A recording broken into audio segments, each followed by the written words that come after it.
প্রিয় BA fourth সেমিস্টারের ছাত্রছাত্রীরা এবং যারা তোমরা সেকেন্ড সেমিস্টারের ছাত্রছাত্রীরা রয়েছো, যাদের বাংলায় অনার্স রয়েছে বা জেনারেল হিসাবে বাংলা চুজ করেছো, এবং যারা ফোর্থ সেমিস্টারে পড়ছো, যাদের তোমাদের মাইনর হিসাবে বাংলা রয়েছে, তাদের জন্য আজকের এই ভিডিওটি অত্যন্ত গুরুত্বপূর্ণ। তো আজকের এই ভিডিওতে আমি তোমাদের মডিউল টু থেকে আমি তোমাদের গুরুত্বপূর্ণ প্রশ্ন নিয়ে আলোচনা করব। মডিউল ওয়ান আমি অলরেডি কভার করে দিয়েছিলাম, যারা পাওনি তারা একবার প্লেলিস্ট চেক করে নেবে। তো আজকে আমি তোমাদের আলোচনা করব। তোমাদের অ্যাকচুয়ালি এখানে দ্বিতীয় সেমিস্টার লেখা আছে, তোমরা বলবে স্যার আমরা তো ফোর্থ সেমিস্টার।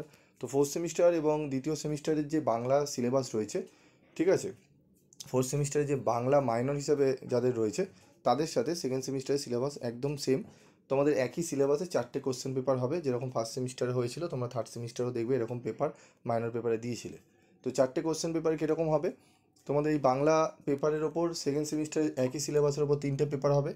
যারা সেকেন্ড সেমিস্টারে মাইনর হিসাবে বাংলা নিয়েছে তাদের একটা পেপার, জেনারেল একটা পেপার তাদের হবে সেকেন্ড সেমিস্টারে, এবং অনার্সের একটি পেপার সেট হবে। এবং যারা ফোর্থ সেমিস্টারে বাংলা মাইনর রয়েছে তাদেরও একটা পেপার সেট হবে।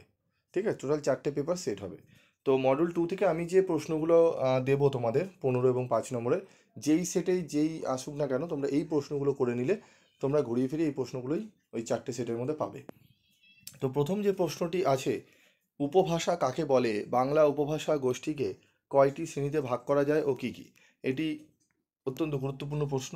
ঠিক আছে, 24-এ এসেছিলো এটি, যাদের সেকেন্ড সেমিস্টারে পরীক্ষা হয়েছিল। ঠিক আছে, 2024 অনার্সে এসেছিলো। অথবা দিয়ে প্রশ্নটি আরেকবার ঘুরিয়ে আসতে পারে, প্রতিটি সম্পর্কে ঠিক আছে আলোচনা করো। উপভাষা কাকে বলে, বাংলা উপভাষার সংখ্যা কটি, রাঢ়ী ও বাঙালি উপভাষা বা বাংলা উপভাষার 3টি ধ্বনিতাত্ত্বিক ও 3টি রূপতাত্ত্বিক বৈশিষ্ট্য উদাহরণসহ লেখো। এই যে উপভাষা কাকে বলে, বাংলা উপভাষা গোষ্ঠীকে কয়টি ভাগে ভাগ করা যায়, তার মধ্যে যে কোনো দুটি আলোচনা করতে হবে। তো অনেক সময় তোমাদের উল্লেখ করে দেয় রাঢ়ী ভাষা ও বাঙালি উপভাষার ধ্বনিতাত্ত্বিক ও রূপতাত্ত্বিক বৈশিষ্ট্যগুলি উদাহরণসহ আলোচনা করো, এইভাবে ঘুরিয়ে দিতে পারে। 2 নম্বর প্রশ্ন, বাংলা শব্দার্থ পরিবর্তনের যে কোনো দুটি ধারা সম্পর্কে আলোচনা করো, প্রশ্নটি গুরুত্বপূর্ণ। 3 হচ্ছে নিম্নলিখিত যে কোনো দুটি বিষয় উদাহরণসহ আলোচনা করো, স্বরাগম, নাসিকী ভবন, স্বরসংগতি, স্বরলোপ, অপিনিহিতি, অবিশ্রুতি। এর মধ্যে তোমরা এইগুলোকে পড়ে নেবে, এখান থেকে তোমাদের দুটো ব্যাখ্যা দিতে পারে 5+5 করে। তো এই দুটো, এই যেগুলো দিয়েছি আমি সেগুলো একটু ভালো করে পড়ে নেবে। এই প্রথম 3টে প্রশ্ন পড়ে নিলেই তোমাদের মডেল 2 কভার হয়ে যাবে। এই প্রথম 3টে প্রশ্ন যে দিয়েছি, এই প্রথম 3টে প্রশ্ন পড়লেই এখান থেকে তোমরা একটা 100% কমন পেয়ে যাবে। ঠিক আছে, তারপর রয়েছে দেখো আরেকটি প্রশ্ন এক্সট্রা পড়ে যাবে, যে শব্দার্থ পরিবর্তন কি, ইহার কারণসমূহ উদাহরণসহ আলোচনা করো। শব্দার্থ পরিবর্তন কি, এর কারণসমূহ উদাহরণসহ আলোচনা করো। এই প্রশ্নটি অত্যন্ত গুরুত্বপূর্ণ। ঠিক আছে, এই প্রশ্নটি পড়বে। এবার চলো আমরা 15 নম্বরের 4টে প্রশ্ন দেখে নিলাম, এবার আমরা দেখে নেব আমাদের 5 নম্বরের প্রশ্ন কী রয়েছে। তো চলো 5 নম্বরের গুরুত্বপূর্ণ প্রশ্ন দেখে নিই। ভাষা ও উপভাষার মধ্যে পার্থক্য লেখো, উদাহরণসহ অপিনিহিতি ও বর্ণ বিপর্যয়ের পরিচয় দাও, ভাষা বিজ্ঞানের আধুনিক ধারণা অনুসারে ভাষা ও উপভাষার সম্পর্ক নির্দেশ করো, উদাহরণসহ মিশ্র বা সংকর শব্দ ও শ্রুতি ধ্বনির পরিচয় দাও।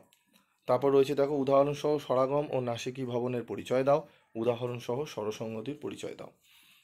তারপর রয়েছে বাংলা ব্যাকরণের ধ্বনি পরিবর্তনের যে কোনো দুটি কারণ আলোচনা করো। এই যে টোটাল 7টা প্রশ্ন রয়েছে না, এই 7টা প্রশ্নের মধ্যে যেগুলো স্টার রয়েছে সেগুলো অত্যন্ত গুরুত্বপূর্ণ। তবে আমি বলবো বাংলায় একটু না বেছে বেছে পড়ে তোমরা একটু পারলে 5এরগুলো বিশেষ করে এই 7টা প্রশ্ন একটু পড়ে যাও। ঠিক আছে, এই 7টি প্রশ্ন খুব ভালো করে পড়ে যাও।